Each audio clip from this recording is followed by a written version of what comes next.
I think the framing for me is not about what I worry about for Singapore. I think it's more about, and I think that's important for me to kind of land, right? Because my starting point is not what I'm scared of for Singapore, but more what I believe Singapore can be. And I think that's kind of like the way I'm coming at this, or coming at this campaign with as well.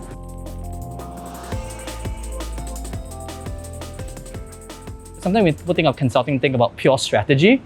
I did a lot of actually implementation type work.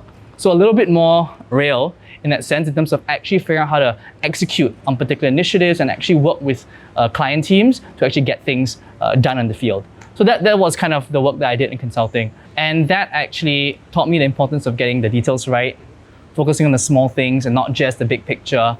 And I think that translates a lot also into the way I think about policy. There was a point in time, I think, in Singapore's history where a lot of the discussion for policy was at the level of ideas. I think if you look at the way debates are today and you look at the policies that we're talking about, there tends to be somewhat of an agreement on ideas, and is now how do we actually get this particular idea executed into reality? What are the particular clauses, rules, policies we want to put in place so the intended outcome actually is achieved? And so to be honest, when all the headlines say like startup founder, entrepreneur, like it's a little bit uncomfortable because I see myself as someone who did that not because it's in my DNA, but because it was something that I wanted to try my hand at. I have always had an interest and a curiosity around policy making. And so, I used to even like actually physically go down to Parliament, sit there in the gallery to watch, because there was no other way I could watch an unedited version of what happened. Right? Obviously today we're privileged to be able to watch it online. And so I've always been kind of curious and eager to learn more about the system. To be able to go to a school for it, do my master's for it, in one of the best schools in the world for it, I think was always a dream. And I think it's something that I kind of tried, and I was fortunate enough to get in, and that's kind of how I ended up there.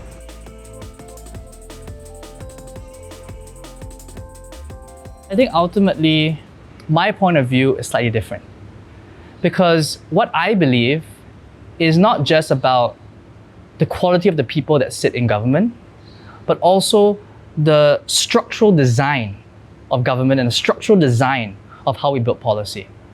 And so ultimately, I believe that if you have a single party system, there is a tendency, like you see big MNCs when they dominate a space, right? There is a flight to safety, a flight to stability. There isn't as much of an eagerness to innovate, do new things, because the preoccupation is with keeping what we have. And I think when we have a system where there's a little bit more dynamics in the way in which we discuss, debate, formulate policy, policy gets better. More people get considered in the process. I'm not coming forward today as a candidate for the Workers' Party lightly. I think I understand the demands of the role. I have worked closely with some of the MPs. And if I were to be given the chance to be elected and to represent my constituents, it will be my top priority. Right? And if that means I have to leave my company, I have to deprioritize that in a significant manner, I'm prepared to do that.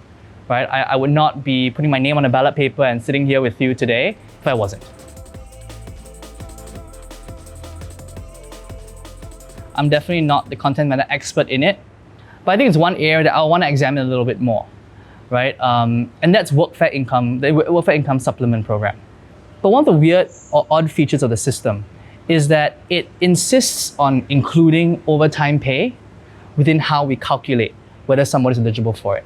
And then you start getting to this kind of weird dynamic, right? Where somebody in that bracket now has to make these decisions around, do I want to take overtime? And how does that impact the amount of supplement I'm going to get? And am I going to be better off or worse off with it?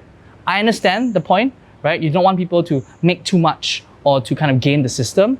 But I think particularly when we're talking about workers who are most vulnerable, who need that kind of support, I'm not sure we reach a point where overtime can truly bring them over, to a point where they're truly creating such a negative outcome that it's worth us kind of clamping down on. What you're instead doing is creating a very difficult decision-making matrix for somebody that may actually be hard for them. So to me, the policy is right in terms of what the objective is, but there are nuances in the way in which we design the specific roles that can actually change how someone lives through it. One of the other issues that I have talked about and I would like to kind of also push for and think a little bit more about is how we think about kind of the pressure cooker or the inequality that may come out of our education system sometimes.